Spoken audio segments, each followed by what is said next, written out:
Hello, this is Julius from Basic Financials. I'm going to carry on with the bookkeeping series. So I think this is part 4 now. If you haven't listened to the previous videos, I would suggest having a little look at those, because what way I've designed it is it's following through. So in examples I've used the following through. So that's what we did so far. Is we've done a very short example of somebody buying some goods, selling some goods, and what that does with their balance sheet and their profit and loss account. What I'm going to move on today, we've done customer invoices and payments received from the bank. We've done supplier invoices and payments made to those suppliers, how it affects the bank, how it affects the profit and loss account. What I'm going to do today is something slightly different, which is buying a fixed asset and then depreciating it. Now, these aren't quite as straightforward as your normal entries, and we'll be introducing something called journal entries. Don't worry about the terminology too much. It just means that when you do your debit and credit, rather than it being through a supplier sales, you're going to be doing the debit and credit yourself. The computerized bookkeeping packages will often, when you say you want to go and enter a customer invoice, it will do the sides of the transaction for you, the debit and the credit. You enter the thing in and tell it where to go, and it will decide whether it's debit or credit. With the journal entry, you need to know a little bit more about what's going on and what needs to be the debit, what needs to be the credit, and you actually enter it yourself as a nominal ledger. That's a new term possibly that we've used. Well, it's not a new one, we've had described it before, but you've got the customer ledger, supplier ledger, and the nominal ledger.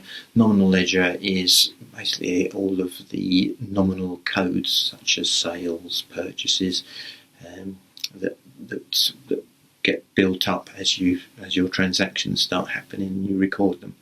Now, okay, so we're going to buy a fixed asset. So what we're going to do, we're going to buy a van.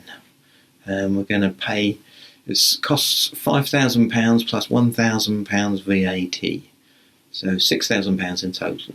Now, you're going to buy it outright, so you're going to enter a supplier invoice to whoever the supplier is for £6,000. You're going to tell the system you want to analyse that invoice to the nominal code fixed assets, which is in the balance sheet. For example, in the product such as Sage, it might be, say, 0020.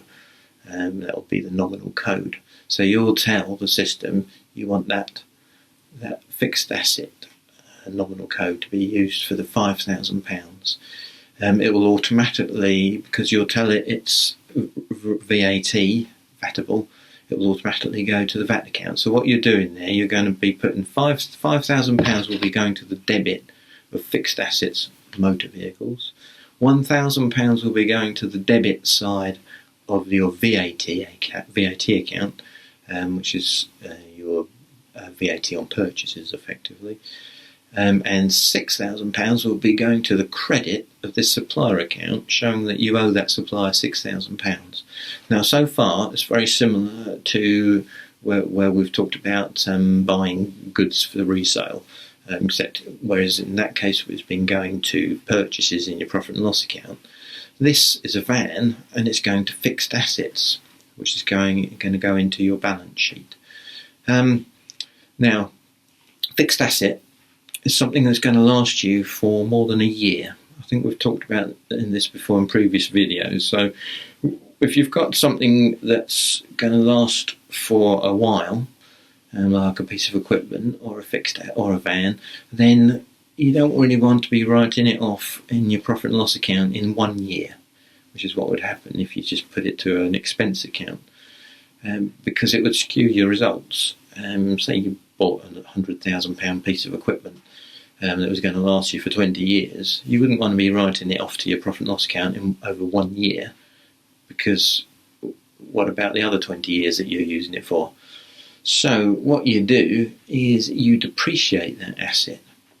Now, it's important to bear in mind that your depreciation the policy you apply is sort of up to you.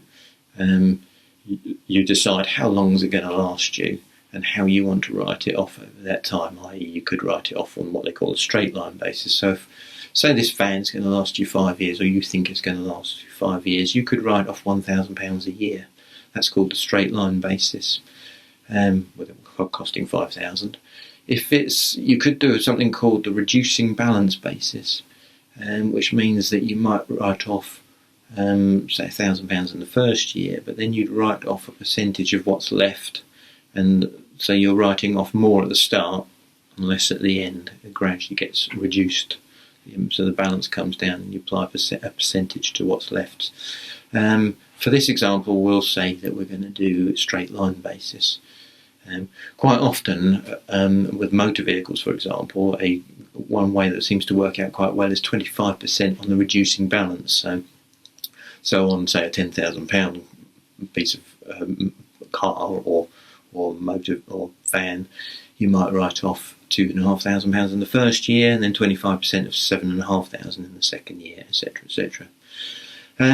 Now, for tax purposes, you use different rules because, as I say, you can choose your own depreciation policy, but HMRC don't want people paying tax based on how they decide to do things, so it's standardised. So in your for your taxation, you would add back the depreciation you've provided to your profit, and then instead you do capital allowances, which is a standard way of doing getting allowances for equipment. It's a little bit like depreciation, but the rates are different, and I'm not going to go into that now. This is bookkeeping. So. Right, so we're going to do a depreciation journal. So what we're going to do is we're going to write off £1,000 in this first year. So we're going to debit depreciation on motor vehicles in the profit and loss account as an expense, and we're going to credit depreciation or accumulated depreciation to date motor vehicles in the balance sheet. So we'll do a debit of 1,000 and a credit of 1,000. So what will happen is your balance sheet will now show that motor vehicle. Originally, when you put the invoice in, it would show it as £5,000 as an asset, a fixed asset in your balance sheet, and there wouldn't have been a cost. But we're now going to be showing £1,000 as a cost, i.e. depreciation, and the credit, which goes to the balance sheet as accumulated depreciation, will reduce the net book value of that fixed asset. So the motor vehicle will now be showing at £5,000 cost minus £1,000 accumulated depreciation. So it's showing at £4,000. Now, the following year, when you've started your profit and loss account from scratch again, you will do another £1,000. So you'll have another £1,000 in the expense, and you'll have another £1,000 going to the balance sheet. Remember, that keeps going, building up. So that will show your balance sheet account for accumulated depreciation will show £2,000 at that point, which will mean that your net book value of that fixed asset will be the £5,000 cost minus the £2,000 accumulated depreciation, which means you've got a net book value of £3,000 in your balance sheet for the vehicle. And that will keep going until, if you've still got the vehicle, after 5 years it would be £5,000 cost, £5,000 accumulated depreciation, zero net book value. Say you scrapped it at that point and then you start again, you might actually sell it. Say you sold it for £500, because you've written it all off to zero, you would have a profit on your sale of £500.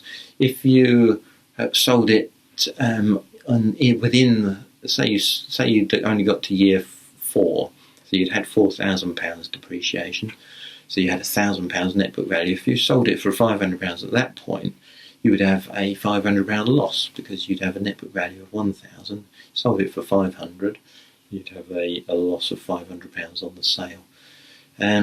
Right, I think that's probably enough. So the journal entry there, where you do the debit and the credit, is you doing the debit to depreciation in the profit and loss account and crediting the accumulated depreciation in the balance sheet. That's the debit and the credit. Okay, we're going to leave it at that, and please like and subscribe. If you've got any questions, just put them in the comments below, and I'll see you again for another video soon. Thanks for listening.